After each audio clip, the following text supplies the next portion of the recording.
Hey guys, welcome back. So it's time to put on some JavaScript on this application, and we're gonna go over. We did go over some of the most basic JavaScript stuff that you're gonna see in many applications, and but again, that was like the most basic JavaScript, tutorial or run through that I could ever do for you. And the reason why I kept it that light is because eventually I'm going to set up a new JavaScript tutorial that is going to cover a lot of it. It's going to cover a lot more stuff, or at least most of the most common JavaScript practices that you're gonna use. You're still gonna have to be responsible for your own training and do your own projects and do your own build your own experience by creating your own stuff and your own application. So I can only teach you so much, but in this particular application, we're going to use JavaScript to set up the way that these items here, when you go to the new page, you see how the active link, which is the red one right there, doesn't change. So like right now I'm in the about page, but it doesn't show that I am in the about page. I mean, you can see that I'm in the about page, but you don't see the about page being highlighted here, the about. So that's not ideal. And the reason why you want to do that, you want to be able to programmatically attach this active color to the page that you're in so that the user has a visual feedback, immediate visual feedback in the menu of what page he's in the whole menu.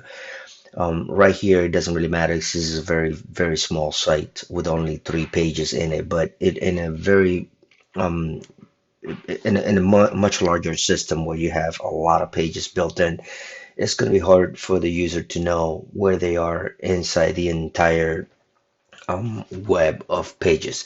Excuse me. So we're gonna go ahead and start adding that to it. And the first thing we're gonna do is we're gonna look at the navigation here, and we're gonna realize here that this active class is what's showing that red color in the home link right here, right? And this active class has some CSS attached to it that makes it red and things like that.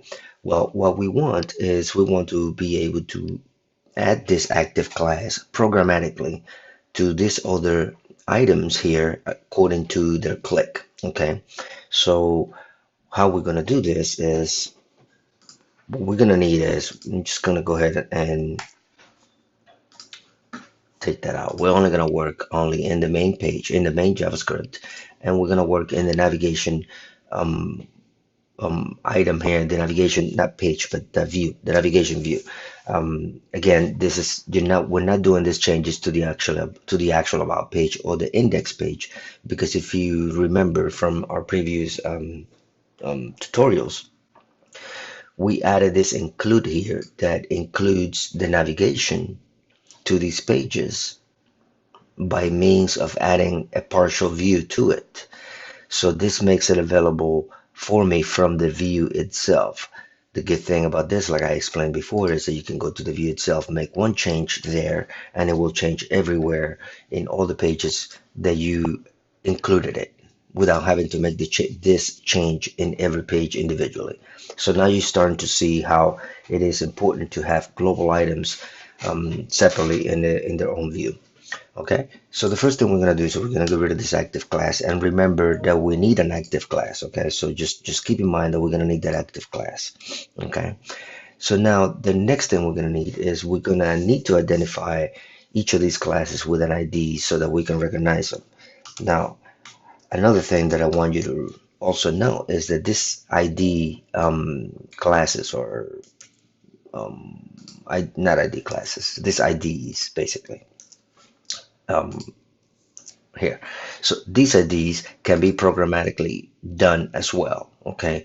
Because if you had a menu here, a navigation menu that has 50 to 100 different types of items, it's going to be hard to do it to hard code them in and then have to change them and have, find them. It's going to be hard to do that. But that's not what I want to do this JavaScript tutorial for. So for just for the purpose of explaining what we're gonna do, I'm going to just hard code it. Now, what are we gonna name these IDs? Okay, technically an ID is just a name that you give something, okay? And it could be anything. It could be this, okay? However, that's gonna be very hard to remember when you actually need to use it, okay? I can also name it something completely ambiguous like that. But then how would you know what that is? You know, and that's the problem. You don't want to go into any ambiguities and anything like that. You want to make sure that whatever you name the ID, it kind of is intuitive enough to for you to know, okay, I know what this is for. So you can call it home, or you can call it home page or something like that. So I'm gonna call that one home, and I'm gonna call that one about, because this is the about link right here. And I'm gonna call this one programs. And I'll leave this one here alone, so that whenever you guys build a contact page, you guys can do this one, okay? Right now the contact page is empty because that's kind of like a homework, and I want you guys to on your own build your own contact page. So, but I'll leave the ID, at least the ID attribute in there. All right, so now another thing I want to explain is, why do I have the ID here in this LI and not in the actual hyperlink? Well, the reason why is because instead of adding the ID to the actual hyperlink, if I add it to the LI targets not only the hyperlink, but it targets a little bit of the extra padding that comes with the hyperlink. If I attach the ID to the hyperlink, anything that I do to that ID will only be done to the actual hyperlink. Now the hyperlink is only the size of the actual hyperlink letters, which means if the user wanted to click on it, they have to click exactly on the letters, right? Exactly on the actual word. That makes it a lot harder to click on, and depending on the screen size that you're using, especially on mobile, using your finger, it's going to be a little bit more difficult to actually click on it, okay? So if I add it to the LI, then I'm given not just the hyperlink, but even the LI, which contains, like I said, a little bit of padding around it. That event that I'm trying to give it is going to give it to that. So I will have more room, or the user will have more room to click on and make things happen. And so just to show you what I mean, if I come over here to the inspector, and I'm going to show you here in the inspector what I mean. Inspect that. If you see the hyperlink, you see the blue. Just look over here. Don't look at the green part. Look at the blue. Now you notice that the blue is about 64 by 40, and it's barely even wrapping the home word. But if I go into the LI here, if I hover over that, now you can see now that that blue covers a lot more area. So all that area that you see there is clickable area, okay? So that's what I'm going for. I'm going for that maximum area that I can attach this event that I'm going to add to this ID. All right. So now that I have that there, and I removed my class also from this nav item right here. Remember there was a class active in there. You know what? I'm just gonna put it back just so we don't forget it. So now that I have my ID set up, eventually I'll handle this. I'm gonna go ahead and save that. And now I'm gonna go to my JavaScript. All right, so now what do we need to do in the JavaScript? So first thing that we need to do is let's remember first what we did a while back when I was explaining how JavaScript works and the different objects that you can hand and that you can target and use. Okay, and you have the document object, which is your actual page that you build in your HTML page, and then you have your window object, which is the actual browser window. Okay, well, if we look at this, if we look at the page here, right? So what there's one thing that is particular to not particular, I'm sorry, common to all of these pages, or also different. So okay, let me rephrase that. Sorry. One thing that is particular to all these pages, okay, besides the style, besides the wording, besides the content, besides all of that, there's one thing that is very particular to each of the pages, and that's this. Okay, this will always be sort of like an address to that particular page. Okay, this will be only particular to that page. Okay, so the about has its own address here, about PHP, and the programs has its own address, programs PHP. Okay, and this will never change. This stuff in here could change in the future, but this here doesn't change. Okay, this will always, well, I mean, it changes if you want it to change, but normally it wouldn't. So what we're going to do is that we're going to make sure that we target, that we change this program's active class whenever this program's page is what is showing up in the window. Okay, so how we're going to do that is, so first of all, we're going to identify that path and then we're going to put it into a variable. So we're going to create a variable called let, and we're not going to use a const variable here, because a const is a variable for something that will not change, that it will remain constant. But in this case, we're going to use a let because it's going to change. And we're going to name this path. And again, just like I said about IDs, you can name this whatever, right? But we don't want to do that. We want to always remain, make code that we can easily read and understand. So we're going to name it path. And then what we're going to store in there is we need to store this path here. Okay. However, we can store this entire path. Okay, we can store this localhost 300, 3000, or whatever, because that will change. Localhost is my build, my server, my localhost server in my computer. But once you push this to an actual domain, it will say www mydomain.com programs PHP, or www.fitnessandlifestyle.com programs PHP, right? So you can do all of this. You only need the actual path name. Okay, so what we're gonna do is we're gonna target the window object, and in the window object we're gonna look for the location, and inside the location we're gonna look for the path name, and we're gonna store that into path.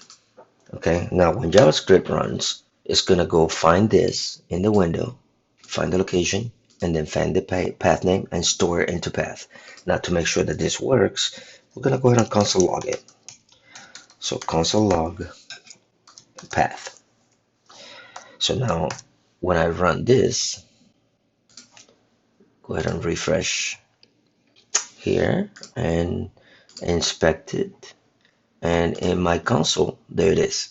It's returning back my programs PHP. If I change to the about page, it's returning back my about PHP.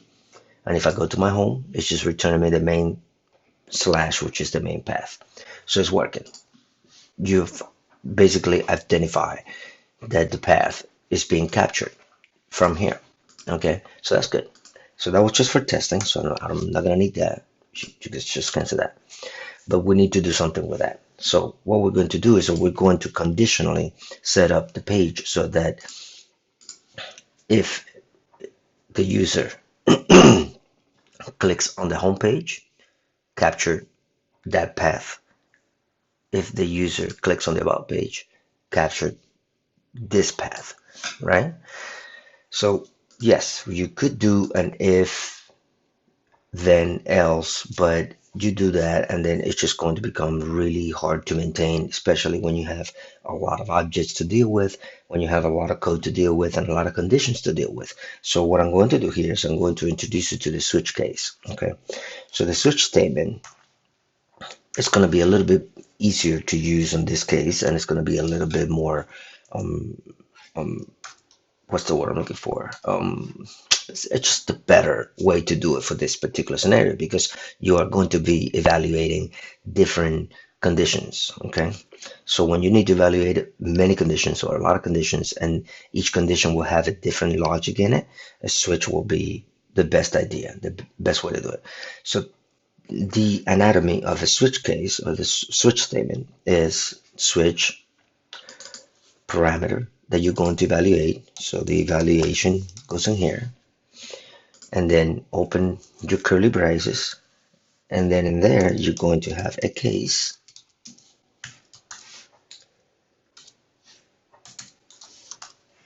your logic, let's call it to-dos, your to-do, and then break. And then basically you're going to copy this and organize it.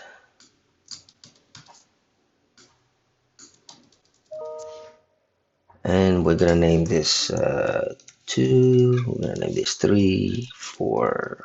We're probably not gonna need that many. So I'm just gonna end this one here.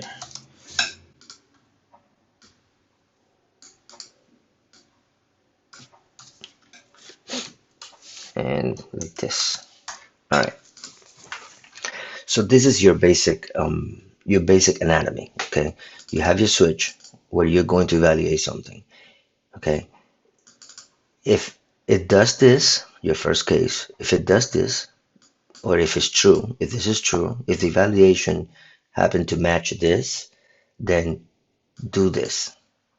And if it does this, do this. And if it does this, do this. And if it does this, do this. If it doesn't do anything, then just default it to something. Okay?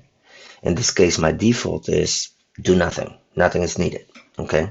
I don't need a default. Now, what are these breaks? These breaks basically says if this is true, do this, and break meaning stop and stop.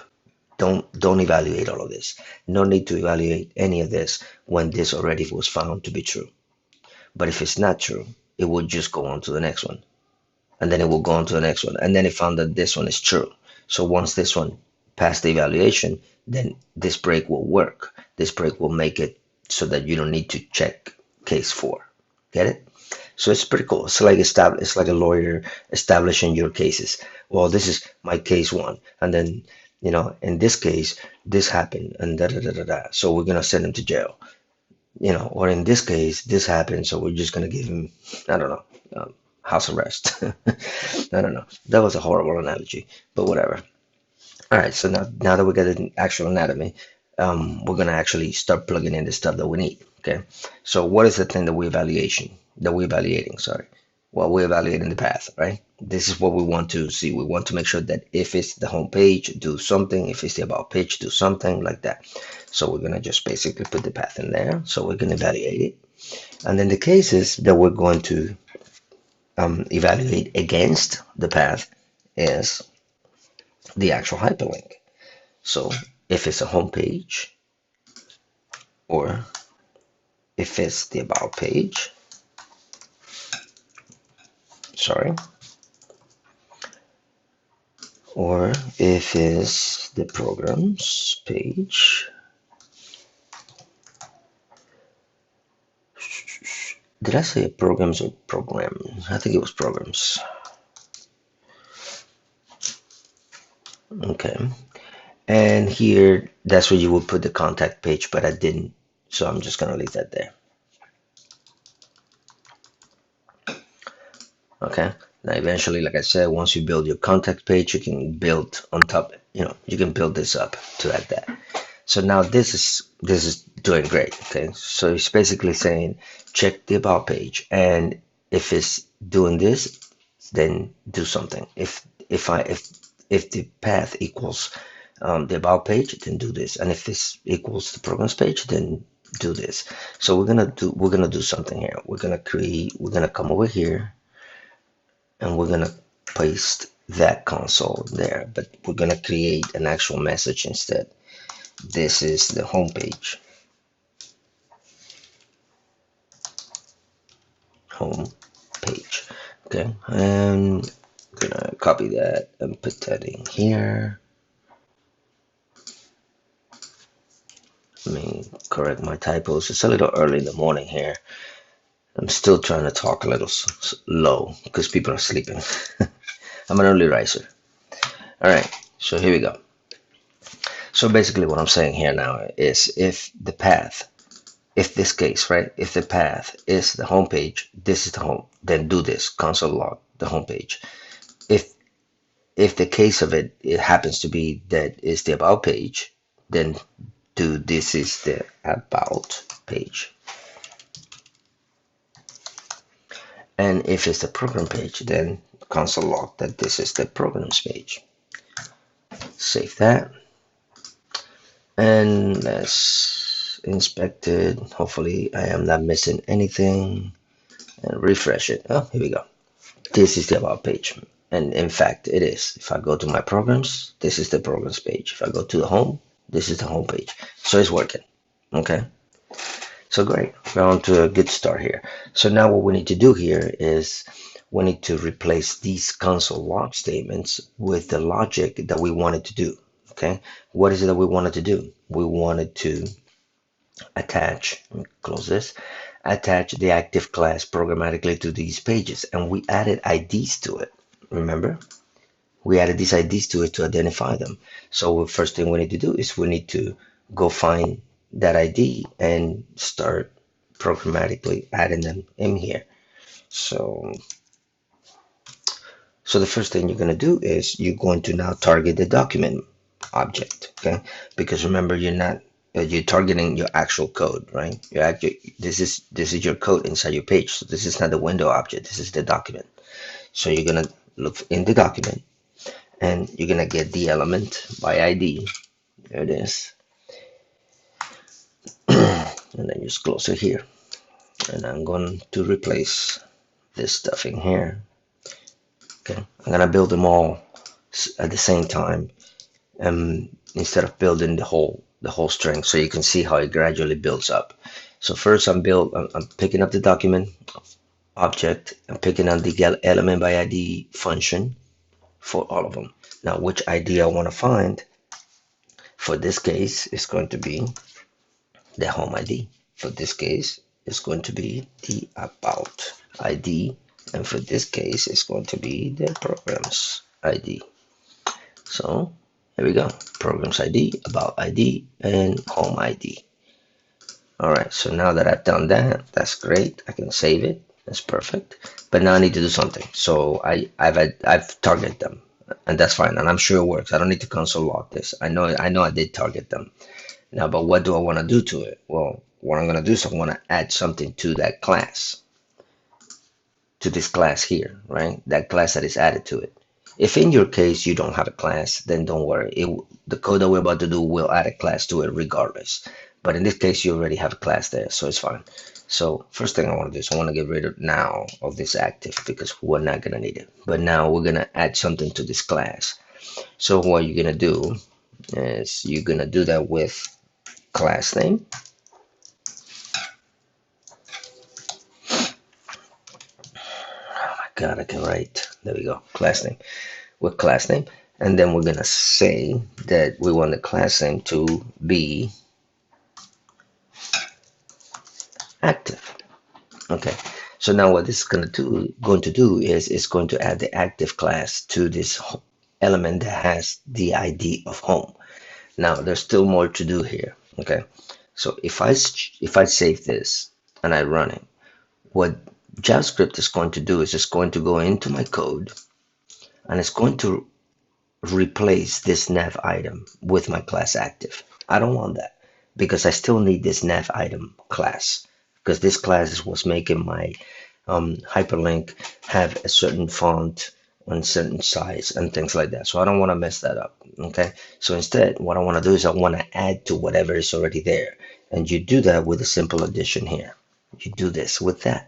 When you add the plus button, now it's saying cascade or concatenate whatever I want to add, whatever class I want to add to the class that is already there. So instead of replacing it, it's gonna do this. Okay, now obviously this is not cool, because this is changing an entire class together. This is not two classes. This is still a whole different class. We want it to be like that. Well, that space also has to be added. So I'm gonna come over here and add that space. So now when it does this, when it runs this, it's gonna add the class name on top of whatever is already there, and it's also gonna take into account this space. So now I can go ahead and copy this and add it to all of them, so you can do it. So in a nutshell, check the path or evaluate the path, and if the path happens to be that home page, get the ID of home from the document and attach a class name to whatever is already there, of active and make sure you take that space in consideration. Do the same thing to the about and do the same thing to the program. So I'm going to hit save. I'm going to hit save on this as well. And then I'm going to run the code. And so now if I am in the home page, I can see that everything is working there. And if I click on the about page, there you go. It's working there as well. And it's working in the programs page as well. I see that it didn't get removed from the home. So let's figure out what happened there. Okay, so that's what happened. I never did remove it. Remember that I said that I need to remove it, and that's the thing. You have to remove it because if it's added to it, if it's hard coded to it, it will always be there. So I'm gonna go ahead and take that out and run it again. Refresh, and here's my programs page activated, and here's my about, and here's my home. So now your home page, about page link, and programs page link works beautifully. So that's all there is to it, and I understand that this is like a very small way to show what JavaScript can do for you. There's a lot more than JavaScript can do for you, and this is one of the most simplest things that you could do. But it will help you understand how you can do several things. If if you want to take away anything from here, you could take away how many all the concepts that we just established in this small little example. We were able to identify. We learned how to target the window object. We learned how to target the document object and store it into paths. We used a switch case condition statement. We learned how to attach class names or attach them concatenated to what was already there. What happens when spaces are being taken into consideration. We learned how to attach IDs. So we did learn a bunch of stuff in here, and how to use the console log to check your stuff. Go through all the stuff that you've learned and from the past tutorial, and then let me know if you have any questions. Okay, so I'll see you on the next one.